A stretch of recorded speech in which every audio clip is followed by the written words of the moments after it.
Border আছে প্রায় 72 কিলোমিটারের বর্ডার। এই বর্ডারের মধ্যে অনেকগুলো জায়গা আমাদের মানে হচ্ছে আনসিকিউর অবস্থায় আছে। আমাদের যারা বিজিবির ভাইয়েরা আছে তারা প্রতিনিয়ত কাজ করছে তাদের একার পক্ষে বা তাদের যে এখন এই জায়গাতেই আসলে আমরা বসে আছি। দেখা যাক আমাদের সামনে গেলে আপনার নিশ্চয়ই আমাদের হয়তো আরো উন্নতি হবে, সেটা চোরা চালানো হোক, আইন শৃঙ্খলা হোক, সব দিক থেকে হয়তো আমরা কিছুটা আরো সামনের দিকে আগাবো।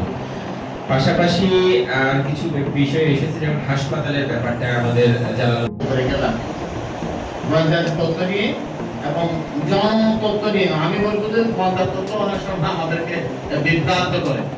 আমি আমরা সিগারেটের প্যাকেটে লেখা থাকে ধূমপান স্বাস্থ্যের জন্য ক্ষতিকর, কিন্তু এরপরও কিন্তু দেখা কোনো সিগারেট খায়।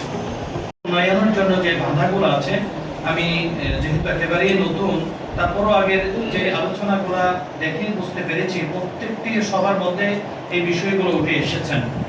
এরপরও যদি বলতে হয় মাদকের বিষয়, যে আগে থেকে যে জিরো টলারেন্স আছে, ওখানে যদি আমরা মাদকের বিরুদ্ধে সকলে যদি সামাজিকভাবে পারিবারিকভাবে সকল শ্রেণীর মানুষ আমরা যদি একটু সোচ্চার হয়, তাহলে দেখা যাবে মাদক একেবারে নির্মূল করা সম্ভব।